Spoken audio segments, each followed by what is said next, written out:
Sebenarnya ada 2-3 cara. Semua orang yang ada kat sini alhamdulillah, this good. Semua kita minat kepada dunia multimedia.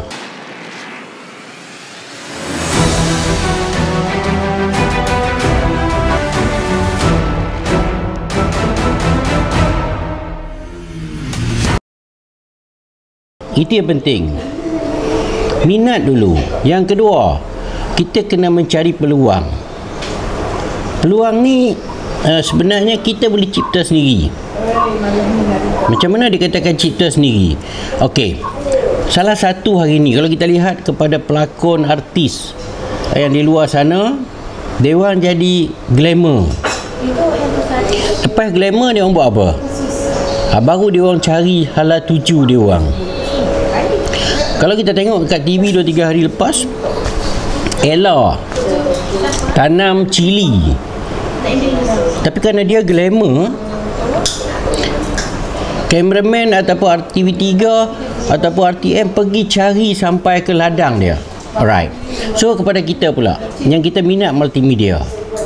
Alright. So kita ada satu kamera, kita ada DSLR ataupun kita minat kamera video, kita minat buat video. Sebenarnya peringkat awal saya tak ada modal.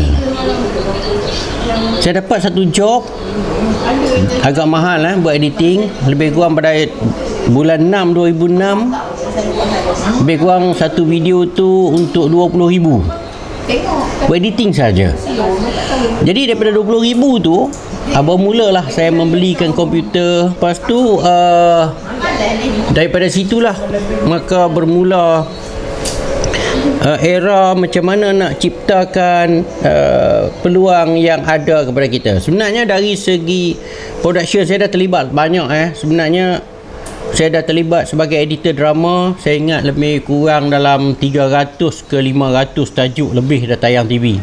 Lebih sebab drama bersiri yang hari Ahad tu pun 104 episod.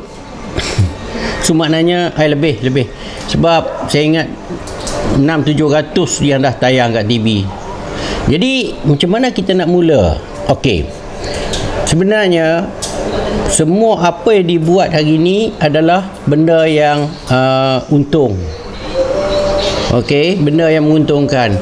Seperti kita mengambil gambar, kita tulis kat media sosial, lepas tu kita shoot video, kita upload.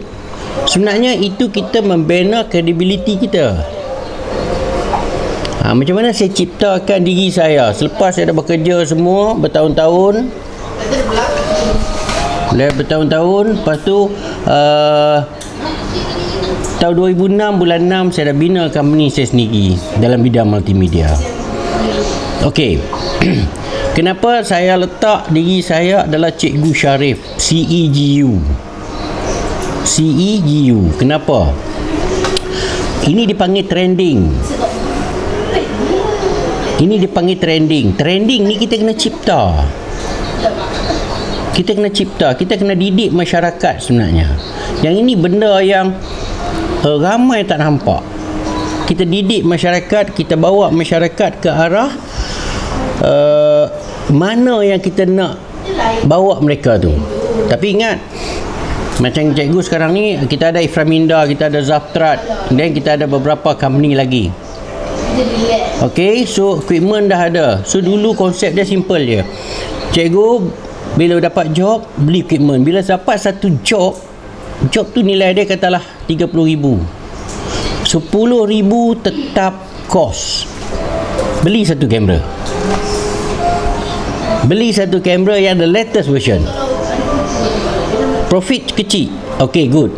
Tetapi kamera tadi, bila zaman HD, kita dah ada kamera. Jadi kita dah menghasilkan 3 job yang lain. So dalam satu job lagi, kita beli lagi satu kamera. Contoh macam hari ni. Semalam bila cikgu tengok National Geography, kameraman wanita menggunakan duduk atas Land Rover, gunakan kamera UHD. UHD ni adalah ultra high definition, kamera yang 4K. Bila mereka dah bawa kepada 4K, kita masih lagi dengan 2K. So macam mana kita nak pergi ke Discovery Channel? Macam mana kita nak pergi kepada National Geographic? Sedangkan kamera kita masih lagi dengan 2K. Okay, good. Tapi tak apa. Sebenarnya hari ni kita melihat kepada ramai kawan-kawan yang minat lah dalam bidang multimedia, bidang DSLR. Kepada kawan-kawan, setengah kawan-kawan Bangsa, Mampuat dan juga beberapa Swadi, Zarul, yang minat dengan DSLR, minat dengan video. Cikgu tanya satu aja. Adakah kita dah menjana income ataupun menjadikan kompetitor hasilkan video di dalam platform YouTube? Ini satu soalan yang agak ramai tak nampak sebenarnya. Okey. Challenge dalam YouTube paling besar bukan dapat duit. Challenge yang paling besar untuk dapat subscribe. Untuk dapat subscribe, untuk dapat orang subscribe kita punya channel. Itu challenge yang paling besar. Kalau kita boleh dapat 50k punya subscriber, cikgu rasa tak ada masalah hari ni. Sekadar duit minyak kereta, duit motor ditanggung oleh YouTube tiap bulan. Tapi macam mana nak dapat subscribe yang mudah, banyak? Ini soalan dia. Cikgu dah buat kajian dalam masa 10 hari ni, dalam masa 14 hari berkurung ni, dah kulit pun makin putih ni. Kulit pun dah makin putih, jambang dah makin penuh. Okey.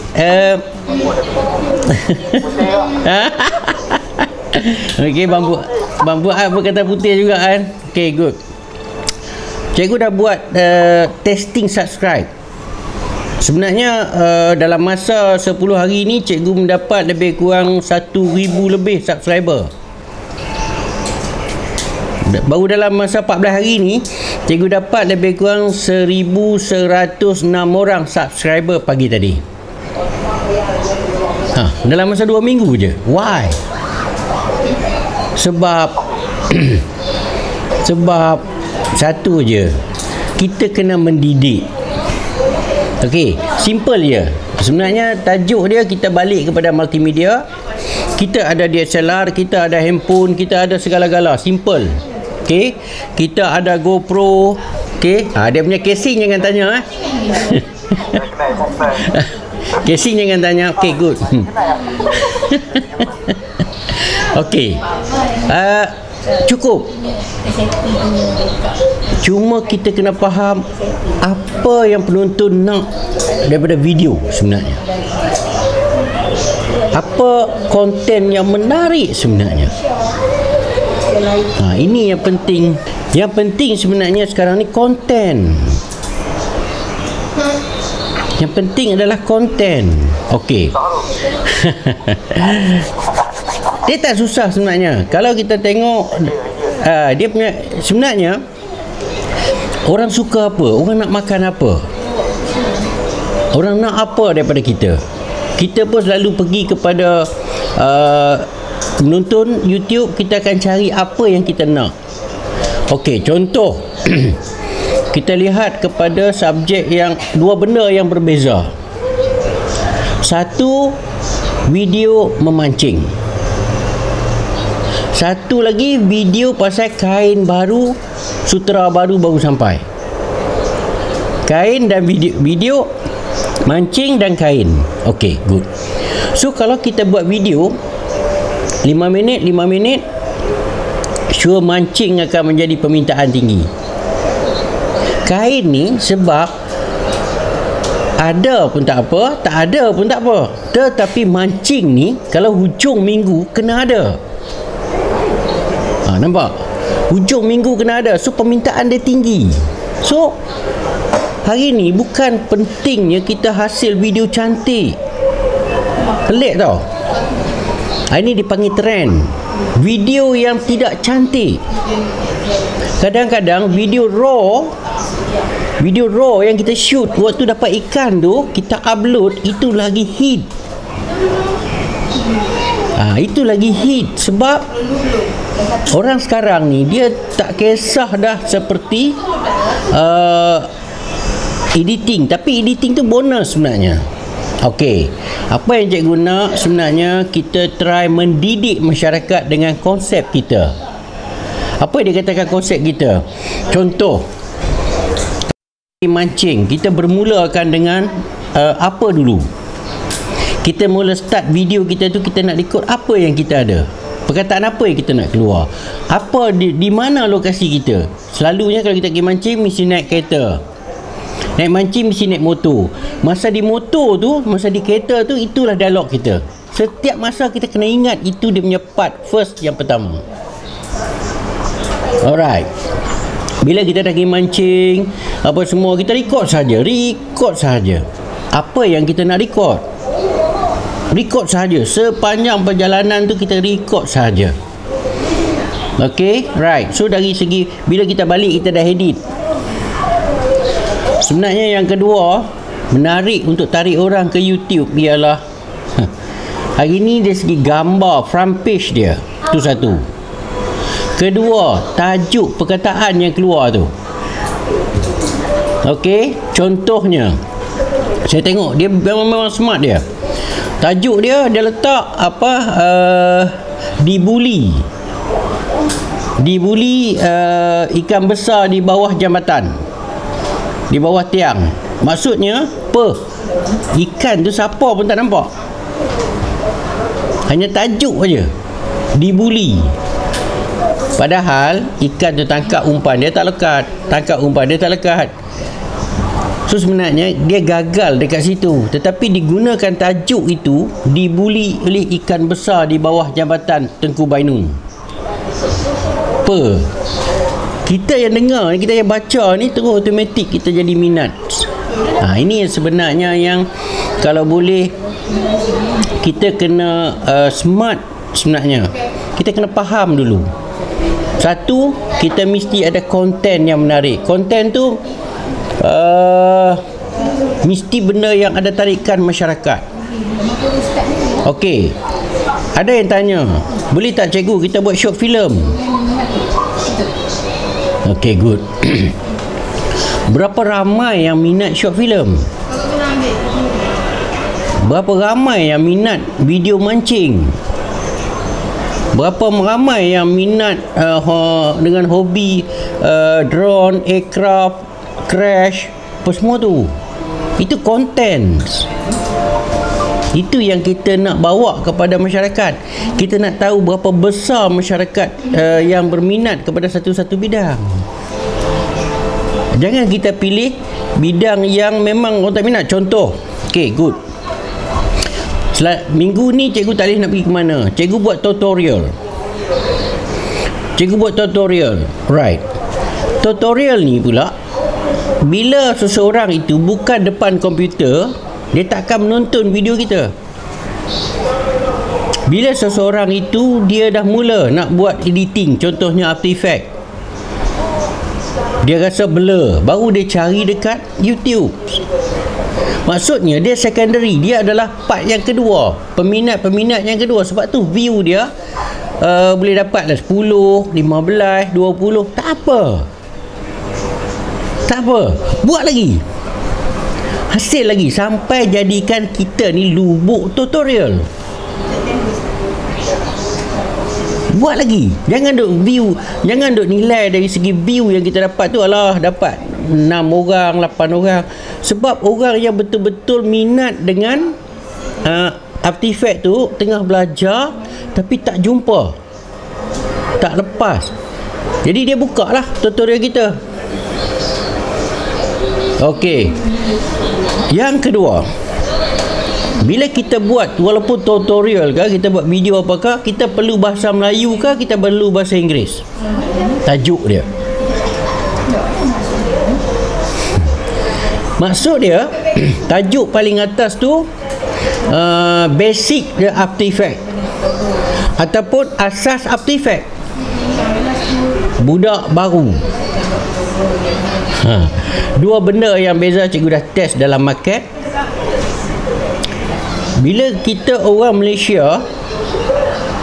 orang Malaysia, dia automatik akan cari yang bahasa Melayu. Tetapi kalau kita guna bahasa Inggeris, contohnya how to learn After Effects. Sebelum cikgu nak buat tajuk, sebenarnya cikgu dah pergi kepada YouTube. Ni cara dia sebenarnya. Cikgu dah pergi kepada YouTube, cikgu dah searchkan perkataan After Effects. How to. Dia keluar, oh yang ini 60,000, yang ini 100,000, yang ini 200,000, yang ini 1.1 juta. Yes, ambil dia punya word, larikan sedikit saja. Maksud dia, pinjam dia punya ayat. Dia kalau dia tulis tu learn After Effects from basic, kita just tambah how to learn After Effects from basic. How to learn After Effects from basic. So maksud dia, satu dunia dalam bahasa Inggeris. Kalau di bahasa Malaysia, kita hanya ada lebih kurang 23 juta saja. Tapi dalam 23 juta tu mungkin 0.1%. Bila 0.1%, kita hanya dapat berapa ribu orang saja yang cari tentang After Effects. Tetapi kalau kita do dalam bahasa Inggeris, maksudnya satu dunia akan terjumpa video kita, walaupun dalam video kita tu bahasa Melayu.